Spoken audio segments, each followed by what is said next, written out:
Kelly, we know you want to stay connected, but who wants to pay those hotel Wi-Fi fees? Well, scammers know you're searching for a free hookup, and we found out you'll pay big if you end up on the wrong one. You check in, close the door, and bolt the lock for safety. When you're staying away from home, the extra security makes you feel better, but it won't keep everyone out of your room. It doesn't really stop the determined criminal. They're going to find other ways in. But we're not talking about thieves who boldly bust in your door. The ones we're warning about take a silent, more subtle approach to get in. They're in here, and you may never even know it. You don't get, a big red flag to pop up and let you know. Instead, hackers are an unwelcome guest many hotels find staying the night. And Josh Larson with tech company Mad Security says you might be the one who invites them in through Wi-Fi. That's it. We're ready to go. We asked for his help to see how it happens. Usually those about 90 seconds. Yeah, not even. And Josh was able to set up a scam in a local hotel in less time than it takes to microwave a Hot Pocket, creating a fake Wi-Fi zone that could easily snare guests looking for free access in a hotel that charges, as many do.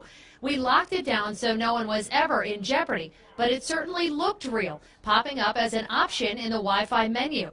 Josh created it for our test to show us what happens when hackers do the very same thing, create a bogus zone to carry out what he calls a common and incredibly easy man-in-the-middle attack. I use the term attack loosely because you really aren't doing a whole lot. It's a very passive mechanism. Once you set it up, you can just kind of kick back. Sit back and collect your personal information. Scammers get it by using simple technology to create these fake and insecure Wi-Fi zones. You log on and basically enter their network. Just by clicking on the access, Josh pulled us in. You have no indicator as a guest of the hotel or as a normal consumer that you're connected to a malicious rogue wireless access point. We had no idea. In fact, when we clicked to go on the web, the homepage that popped up was the hotel's legitimate Wi-Fi service.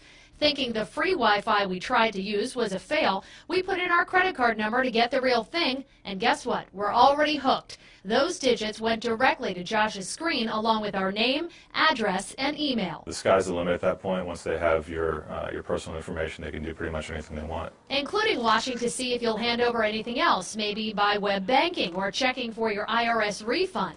Once you're hooked in this kind of scheme, any personal information you put in a form goes straight to the attacker. And hotels aren't the only place this can happen.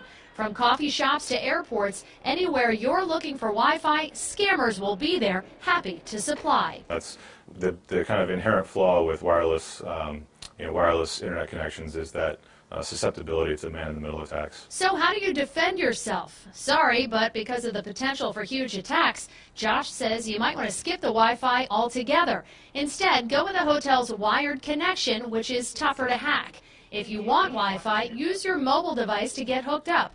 And don't try to save a buck by trusting any free zones. Josh says you'll end up paying in the long run. You're probably not going to know any different until the next time you check your bank account.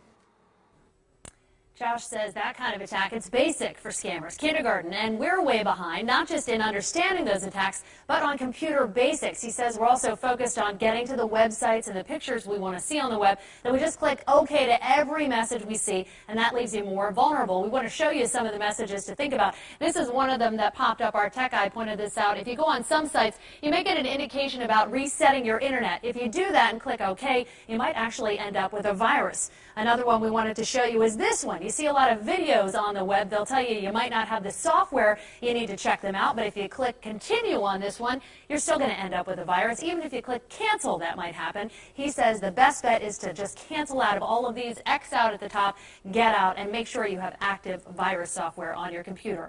For more tips on protecting yourself, go to abc2news.com. Check out the investigator section. Josie Sturman, ABC 2 News.